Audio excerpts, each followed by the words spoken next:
भगवान कृष्ण द्वारा परम सत्य उपदेश वर्टिकल बार श्री कृष्ण सुविचार भगवान कृष्ण को भगवान विष्णु के 8वें अवतार के रूप में और अपने आप में सर्वोच्च भगवान के रूप में पूजा जाता है। वह करुणा, कोमलता, प्रेम के देवता हैं और भारतीय देवताओं में सबसे लोकप्रिय और व्यापक रूप से पूजनीय हैं। उन्होंने हमें जीवन, प्रेम, खुशी, धर्म, मोक्ष, मुक्ति, भक्ति, योग, ध्यान, धर्म, सत्य के बारे में सब कुछ सिखाया।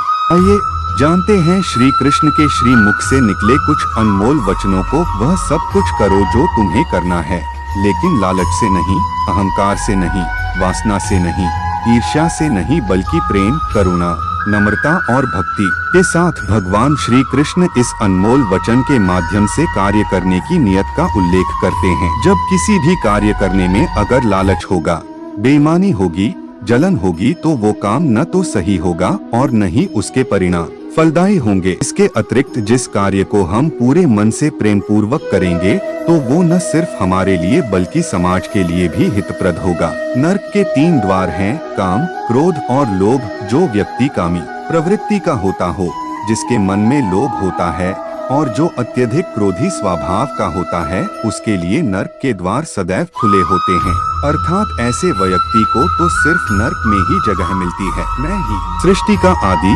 मध्य और अंत हूँ। भगवान श्री कृष्ण ही इस सृष्टि के पालनहार है। वही इस संसार की शुरुआत थे, वही मध्य और वही अंत होंगे। जो आप जो चाहते हैं उसके लिए नहीं लड़ते हैं, तो जो खोया उसके लिए मत रोक। मनुष्य सब कुछ चाहता है पर सब कुछ उसे नहीं मिल सकता।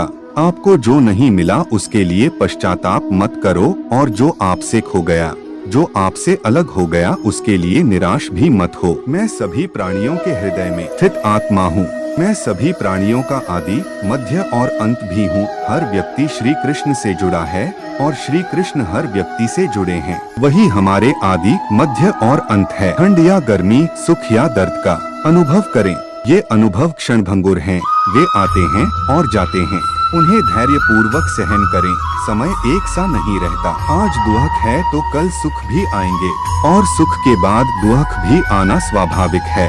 आपको पूरे धैर्य और श्री कृष्ण पर विश्वास के साथ अपना जीवन निर्वाह करना चाहिए। सत्य कभी नष्ट नहीं हो सकता। अच्छा करने से नहीं डरना चाहिए। लोग अक्सर सच कहने से बचते हैं या डरते हैं, पर सत्य कभी छुप नहीं सकता और ही कभी मिट सकता है।